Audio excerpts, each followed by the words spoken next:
Assalamualaikum warahmatullahi wabarakatuh. Alhamdulillah pada kesempatan kali ini kita bisa belajar bersama kembali.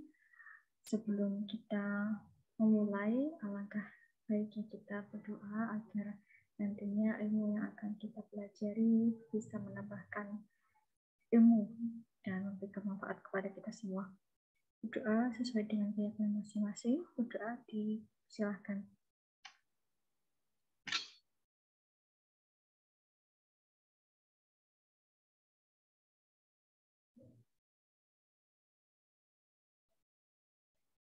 Baik, pada kesempatan kali ini, pada modul pelayanan prima radiologi, kita akan membahas pertemuan kedua, ya, yaitu mengenai prinsip-prinsip, standar, dan mutu pelayanan. Pertemuan sebelumnya, kita sudah mengetahui definisi, tujuan, dan manfaat terkait pelayanan prima. Kita pelajari lebih dalam kembali terkait pelayanan, ya, pelayanan publik maupun lebih khususnya adalah pelayanan prima di rumah sakit dan di radiologi. Oke, kita mulai terkait dasar-dasar, ya, pelayanan publik, ya, kita telaah terlebih dahulu telaah dasar pelayanan di pemerintahan. Reformasi dari segi administrasi di pemerintahan itu akan dijalankan terus-menerus karena suatu perwujudan dari keinginan masyarakat dan pemerintah yang mana memiliki tujuan agar pemerintahan itu berjalan dengan baik, dengan bersih, dan berwibawa. Karena pada hakikatnya pemerintah itu melayani, yang memberikan pelayanan kepada masyarakat. Terdapat beberapa pergeseran paradigma, yaitu dari rule government menjadi good government. Rule government itu suatu pemerintahan dijalankan sesuai dengan perundang-undangan yang berlaku, sedangkan good government tetap sesuai dengan perundang-undangan yang berlaku, namun secara spesifik dan menyeluruh itu melibatkan seluruh elemen yang ada di dalamnya, yaitu pemerintah, negara, dan masyarakat dalam penyelenggaraan pemerintahan pelayanan. Terdapatnya pergeseran paradigma tersebut mengakibatkan meningkatnya kebutuhan pelayanan masyarakat yang efisien dan responsif, di mana pelayanan masyarakat ini diharapkan juga dapat berperan dalam meningkatkan daya saing pembangunan nasional dan menghindari terjadinya amal administrasi. Dalam bukunya Reinventing Government oleh Osborne dan Telgaber menyebutkan bahwa pemerintah itu seharusnya berorientasi pada pelanggan. Pelanggan adalah masyarakat, ya. Kepuasan pelanggan ini sebagai sasaran penyampaian tujuan dan mendengar suara pelanggan. Responsif akan hal yang diinginkan juga dan memenuhi kebutuhan serta keinginan pelanggan atau masyarakat. Nah, oleh karena itu, dalam mewujudkan good government, kebutuhan masyarakat dewasa ini yaitu kebutuhan pelayanan yang memuaskan. Apabila harapan dan kebutuhan tersebut tercapai, maka harapan tercapai pelayanan prima dapat terwujud. Ya, hal ini pelayanan prima secara utuh. Oke, berikutnya terkait prinsip-prinsip dalam pelayanan. Ya, pelayanan merupakan suatu kewajiban yang harus dilaksanakan oleh aparatur pemerintah, termasuk dalam ini adalah di bidang kesehatan. Objek yang dilayani yaitu adalah masyarakat. Bentuk layannya jika dalam kesehatan tentu saja bentuk layanan berupa jasa, ya, sesuai dengan kebutuhan masyarakat dan sesuai dengan peraturan perundang-undangan yang berlaku. Pelayanan umum nantinya diberikan oleh pemerintah, diatur dalam suatu tata laksana. Hal ini harus mengandung beberapa unsur-unsur. Yang pertama adalah kesederhanaan, yang kedua kejelasan dan kepastian, yang ketiga keamanan, keempat keterbukaan, yang kelima efisiensi, ekonomis, keadilan yang merata, dan ketepatan waktu. Dalam mewujudkan dan mempertahankan kepuasan pelayan masyarakat, birokrasi juga harus melakukan 4 poin berikut. Yang pertama, mengidentifikasi siapa pelanggannya, ya, masyarakat atau lain sebagainya. Berikutnya, memahami tingkat harapan pelanggan atas kualitas pelayanan. Yang ketiga, memahami strategi kualitas pelayanan pelanggan yang terwujud dalam standar pelayanan prima. Yang keempat, memahami siklus pengukuran dan umpan balik dari kepuasan pelanggan. Berikut adalah prinsip-prinsip dalam pelayanan. Ada 9 prinsip. Yang pertama, partisipatif. Yang kedua, transparan, responsif, tidak diskriminatif, mudah dan murah. Berikutnya, efektif dan efisien, aksesibel, akuntabel, dan yang terakhir adalah berkeadilan. Kita bahas satu persatu prinsip-prinsip dalam pelayanan. Yang pertama adalah partisipatif.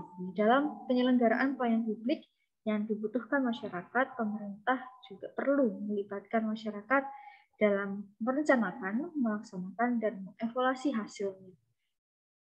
Itu untuk partisipatif. Yang kedua adalah transparan. Transparan dalam penyelenggaraan pelayanan publik, pemerintah sebagai penyelenggara itu harus memberikan akses untuk mengetahui segala hal terkait pelayanan publik yang diselenggarakan, persyaratannya, prosedurnya, biayanya, lalu tata cara dan sebagainya itu harus disampaikan, harus transparan kepada pelanggan atau masyarakat. Berikutnya responsif, pemerintah itu juga harus mendengar dan memenuhi tuntutan kebutuhan warga negaranya, tidak hanya dalam bentuk dan jenis pelayanan publik, juga terkait mekanisme, jam pelayanan, prosedur, biaya, harus memberikan tanggapan, harus mendengar juga kebutuhan dari masyarakat. Berikutnya, prinsip dalam pelayanan adalah tidak diskriminatif. Artinya adalah tidak membeda-bedakan. Misalnya di rumah sakit antara pasien BPJS dengan pasien umum itu tidak dibedakan, sama-sama juga pelanggan harus diberikan pelayanan yang terbaik juga. Tidak membedakan satu sama lain, tidak membedakan ras, suku, agama, dan sebagainya. Berikutnya adalah mudah dan murah. Pemerintah dalam memenuhi berbagai persyaratan dan membayar itu juga harus sesuai, harus ada prinsipnya, dipermudah dan juga murah, murah dalam artian sesuai dengan yang dibutuhkan masyarakat untuk mendapatkan layanan tersebut dan terjangkau. Dalam hal ini perlu ditekankan juga karena pelayanan publik yang diselenggarakan oleh pemerintah itu tidak dimaksudkan untuk mencari keuntungan, melainkan untuk memenuhi mandat konstitusi. Termasuk juga dalam pelayanan suatu rumah sakit, tentu saja ada jasa, ada juga yang harus dibayarkan. Yang dibayarkan ini juga harus terjangkau untuk seluruh lapisan masyarakat juga, tidak terlalu membebankan masyarakat. Berikutnya adalah prinsip efektif dan efisien. Penyelenggaraan pelayanan publik harus mampu mewujudkan tujuan-tujuan yang hendak dicapai, dan cara mewujudkan tersebut juga sesuai dengan prosedur, prosedur yang sederhana, tenaga kerja, dan biaya. Berikutnya aksesibel. Pelayanan publik harus dapat dijangkau oleh seluruh warga negaranya, oleh masyarakat. Dalam arti fisik itu dekat, terjangkau dengan kendaraan, mudah dilihat, dan sebagainya. Untuk arti fisik artinya terkait dengan biaya dan persyaratan yang harus dipenuhi oleh masyarakat untuk mendapatkan layanan tersebut. Berikutnya adalah akuntabel. Penyelenggaraan pelayanan publik harus diselenggarakan dengan menggunakan fasilitas dan sumber daya manusia. Oleh karena itu, dalam penyelenggaraan pelayanan publik harus dipertanggungjawabkan juga, dipertanggungjawabkan secara terbuka kepada masyarakat. Bisa dipertanggungjawabkan secara terbuka melalui media cetak maupun elektronik. Berkeadilan, penyelenggaraan pelayanan prima yang dilakukan oleh pemerintah ini memiliki berbagai tujuan. Salah satunya adalah melindungi warga negara dari praktik yang buruk atau minimal praktik. Oleh karena itu, penyelenggaraan pelayanan publik harus dapat dijadikan sebagai alat pelindung kelompok rentan dan mampu menghadirkan rasa keadilan bagi kelompok yang lemah ketika berhadapan dengan kelompok yang kuat. Artinya adil untuk seluruh lapisan masyarakat. Berikutnya kita pelajari terkait standar dan mutu pelayanan rumah sakit. Nah, definisi dari standar itu adalah nilai tertentu yang telah ditetapkan berkaitan dengan sesuatu yang harus dicapai. Mutu, suatu pandangan dalam menentukan penilaian jenis dan mutu pelayanan dari akses, efektivitas, efisiensi, keselamatan, dan keamanan pelayanan. Sedangkan SPM atau standar pelayanan minimal adalah ketentuan tentang jenis dan mutu yang berhak diperoleh setiap warga secara minimal. Untuk indikator mutu, ini berfungsi sebagai alat untuk melaksanakan manajemen kontrol dan juga berfungsi untuk mendukung pengambilan keputusan dalam rangka perencanaan kegiatan di masa yang akan datang untuk pembuatan kebijakan. Berikutnya, manfaat lainnya adalah mengukur kinerja dari rumah sakit itu sendiri atau self-assessment. Terdapat beberapa strategi untuk meningkatkan mutu, misalnya ambil dari Kementerian Kesehatan, ya perlunya peningkatan pemerataan pelayanan kesehatan dasar dan rujukan yang bermutu bagi masyarakat. Ada beberapa strategi yang direncanakan, yaitu pemerataan fasilitas pelayanan kesehatan dan rujukan, penyempurnaan sistem akreditasi, penguatan sistem manajemen mutu, yang mana nantinya dalam intervensi, terlaksananya akreditasi, terlaksananya pengukuran mutu di pelayanan kesehatan di fasilitas pelayanan kesehatan. Beberapa penelitian tentang pelayanan kesehatan di berbagai negara menunjukkan bahwa masih terdapatnya kejadian kematian, yang mana kematian itu beberapa aspek, ya ini yang terbanyak juga dari, saya ambil laser, ya poin yang besar ini tentang kematian diakibatkan dari mutu pelayanan yang rendah, dan sisanya ya kematian itu diakibatkan karena tidak memanfaatkan pelayanan kesehatan. Nah, kita fokus terhadap ini, kematian akibat mutu pelayanan yang rendah.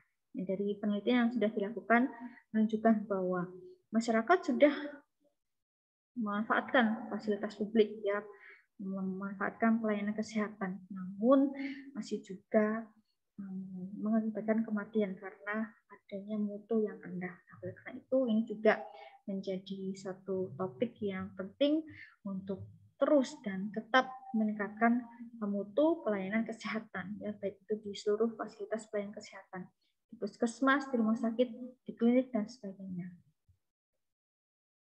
Fakta lain terkait pelayanan kesehatan di dunia, bahwa di negara dengan penghasilan tinggi juga mengalami kejadian yang tidak diinginkan ya selama perawatan. Itu. Berikutnya, dalam tiap tahunnya, gitu ya, pembiayaan di rumah sakit itu juga menghabiskan biaya yang besar, termasuk dalam produktivitas dalam pelayanan kesehatan.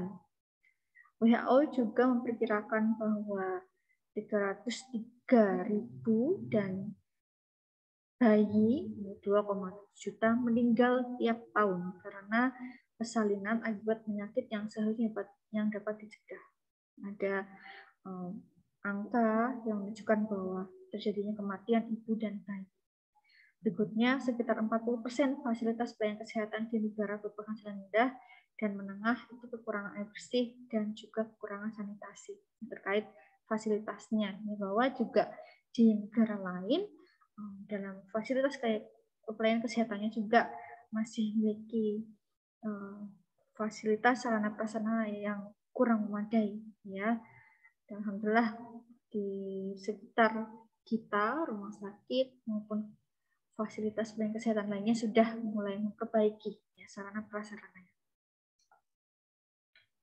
Nah, ini terkait angka kematian ibu, ya juga ternyata masih banyak kejadian kematian, ini banyak hal yang menyebabkan terjadinya kematian terhadap ibu. Nah, ada penelitian ini menyebutkan bahwa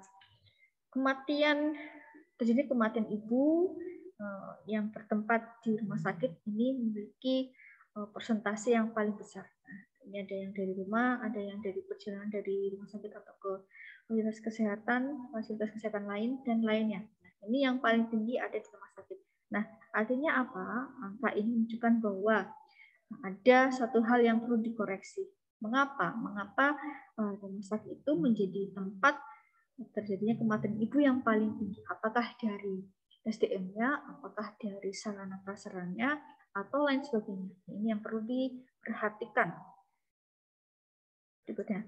Nah, dimensi mutu pelayanan kesehatan itu harus mempertimbangkan beberapa hal. Yang pertama adalah efisien, efektif, tepat waktu, berorientasi pada pasien, adil, dan aman. Untuk efisien, artinya mengoptimalkan sumber daya yang ada tanpa pemborosan bahan. Efektif, menyediakan pelayanan kesehatan yang berbasis bukti pada masyarakat. Tepat waktu, mengurangi waktu tunggu, dan keterlambatan pemberian pelayanan kesehatan. Nah, ini yang paling penting ya. Jangan sampai kita membuang-buang waktu, ada golden time gitu ya dalam pelayanan, misalnya untuk ibu hamil maupun dalam pasien yang mengalami stroke, itu ada golden time dalam pelayanan kesehatan. Ya, jangan sampai terlewat waktu tersebut.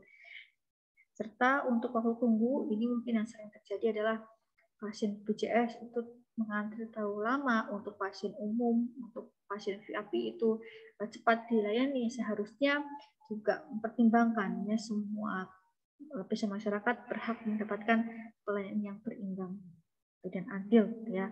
Oke, berikutnya adalah aman, meminimalisir ya terjadinya kerugian, cedera, dan kesalahan medis yang bisa dicegah kepada mereka yang memberikan pelayanan. Berikutnya adil memberikan pelayanan yang sama, yang merata, tidak membedakan suku, ras, agama, tingkat sosial, ekonomi, dan sebagainya. Itu harus sama, merata kepada pelanggan atau masyarakat. Berikutnya adalah berorientasi pada pasien, menyediakan pelayanan yang sesuai dengan kebutuhan dari masyarakat. Beberapa regulasi terkait mutu pelayanan di rumah sakit ini ada dari Undang-Undang Nomor 29 Tahun 2004 tentang praktek kedokteran, ada Undang-Undang Nomor 36 Tahun 2009 tentang kesehatan. Breakdown ada Permenkes, ada Kemenkes, ya. Lalu ada Undang-Undang Nomor 44 Tahun 2009 tentang rumah sakit. Ini beberapa regulasi terkait mutu pelayanan di rumah sakit. Bahwa sebetulnya terkait mutu ini juga sudah dilakukan regulasi ya, ketetapan terkait bagaimana standar pelayanan di rumah sakit maupun fasilitas kesehatan lainnya. Seharusnya di lapangan juga harus diterapkan ya, sesuai dengan peraturan perundang-undangan maupun regulasi yang sudah diatur oleh pemerintah. Isu strategis terkait mutu pelayanan kesehatan. Yang pertama, akses dan mutu pelayanan kesehatan, jumlah dan distribusi fasilitas kesehatan dan sumber daya manusia yang sudah diupayakan, ini merata, sarana prasarana juga dipenuhi, alat kesehatan, ya, agar meningkatkan mutu pelayanan, ketersediaan dan kepatuhan terhadap standar mutu, ya, terkait tata kelola pelayanan kesehatan, berikutnya budaya mutu di fasilitas kesehatan dan program, peran dan pemberdayaan pasien, keluarga dan masyarakat. Yang kelima, penguatan tata kelola, struktur organisasi mutu, dan sistem kesehatan lainnya. Ya, tata kelola dan regulasi itu juga belum spesifik. Peran dan tanggung jawab di pusat dan daerah juga harus dikelola dengan baik. Ya. Komitmen pemerintah pusat dan daerah serta pemangku kebijakan. Nah, komitmen pemerintah pusat dan daerah ini terkait dengan anggaran mutu, data, indikator, sistem informasi, dan pengembangan pemanfaatannya. Yang berbagai lembaga ini mengembangkan indikator mutu dan tidak terintegrasi. Nah, penelitian berbasis lembaga, pemanfaatan untuk pengambilan keputusan, dan sistem MONEF untuk peningkatan mutu. Ini beberapa isu terkait pelayanan mutu yang perlu kita perbaiki, ya. Banyak aspek yang perlu kita perbaiki dan kita kelola, bukan hanya dari fasilitas kesehatannya, juga dari segi pemerintah juga ikut andil dalam meningkatkan mutu pelayanan kesehatan. Perlu kebijakan dan strategi nasional ya untuk mutu pelayanan kesehatan ya, yang secara menyeluruh sebagai satu kerangka utuh untuk aksi bagi program kesehatan, fasilitas kesehatan, tenaga kesehatan, dan pemangku kepentingan lainnya dalam menyediakan pelayanan kesehatan yang bermutu dan juga meningkatkan mutu ya, pelayanan kesehatan. Intervensi peningkatan mutu rumah sakit, ini ada 12 indikator mutu di rumah sakit.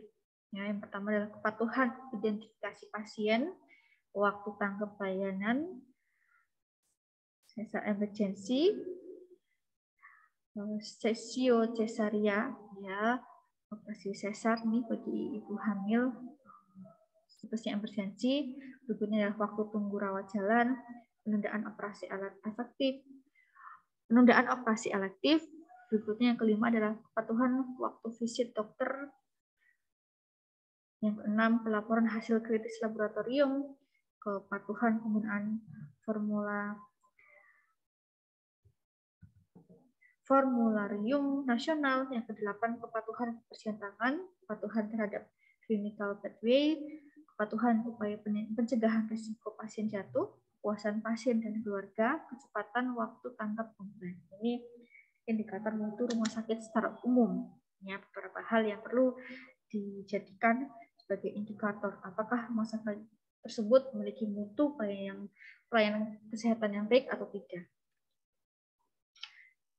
Ini beberapa kerangka kebijakan dan strategi mutu nasional yang direkomendasikan oleh WHO. Ya, ada 8 elemen yang diperhatikan ya terkait peningkatan mutu.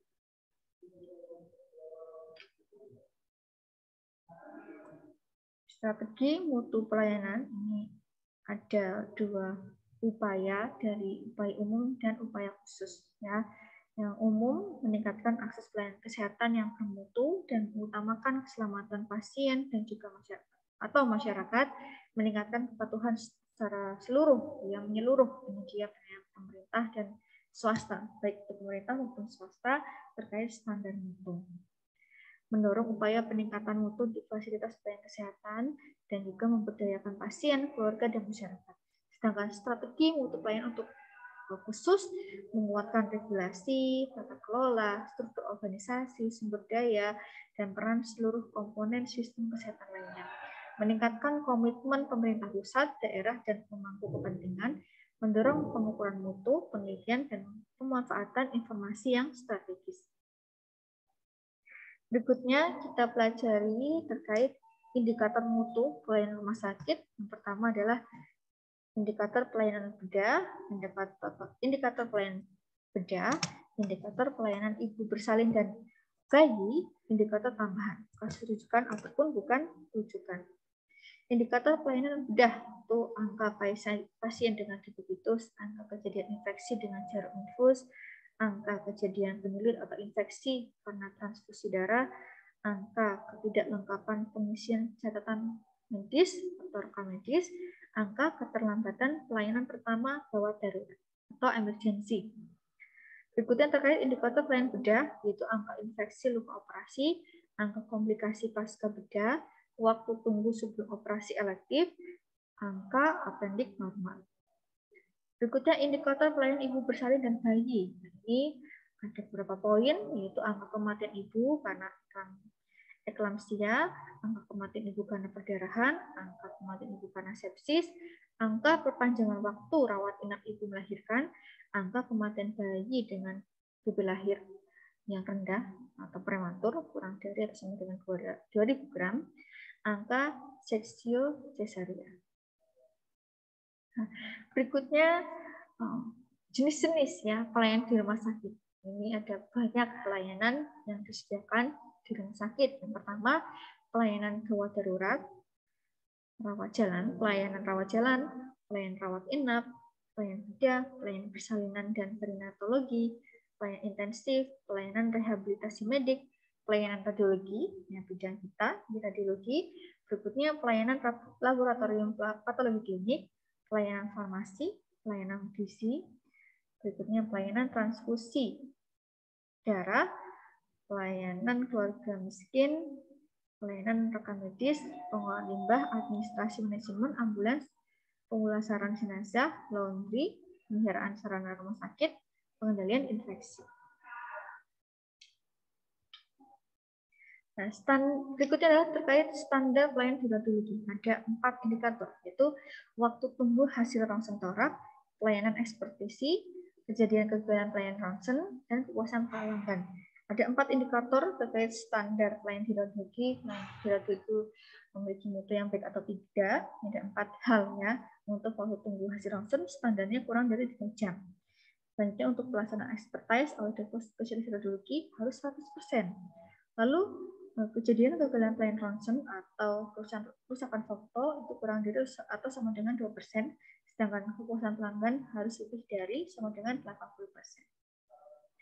Ini terkait waktu tunggu hasil pelayanan torak ya.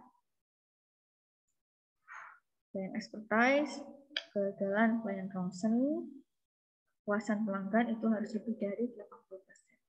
Oke, berikut sedikit ya agar kalian termotivasi bahwa ada hadis Sahih Al-Bukhari yang menyebutkan bahwa dari Abdullah ibnu Amr bahwa seorang bertanya kepada Rasulullah SAW, Islam manakah yang paling baik? Beliau bertanya dan beliau Rasulullah menjawab, kamu memberi makan dan memberi salam kepada orang yang kamu kenal dan yang tidak kamu kenal. Ini hadis yang sahih ya. Oleh karena itu mari kita terus praktikkan gerakan 5S, senyum, salam, sapa, sopan, dan santun ya. Kita selalu menebarkan kebaikan, selalu memberikan senyum baik yang kita kenal maupun tidak kenal, karena senyum itu juga termasuk ibadah ya. Oke, mari kita tutup untuk materi kali ini dengan membaca doa kafaratul majlis bersama. Subhanakallahumma wa bihamdika asyhadu an la ilaha illa anta astaghfiruka wa atubu ilaik.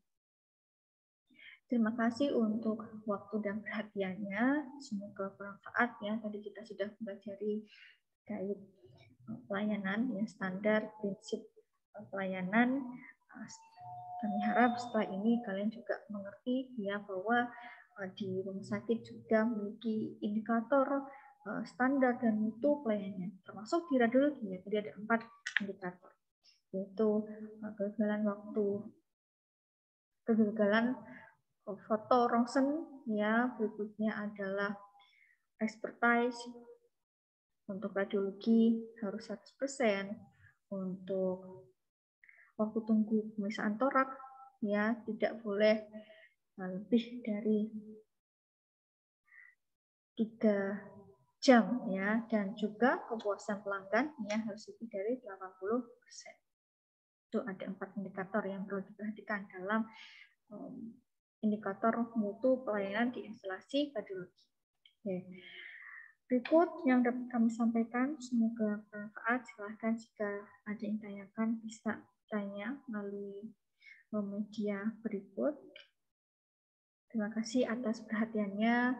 Semoga bermanfaat dan menambah ilmu yang baik untuk semuanya. Terima kasih. Saya akhiri. Wassalamualaikum warahmatullahi wabarakatuh.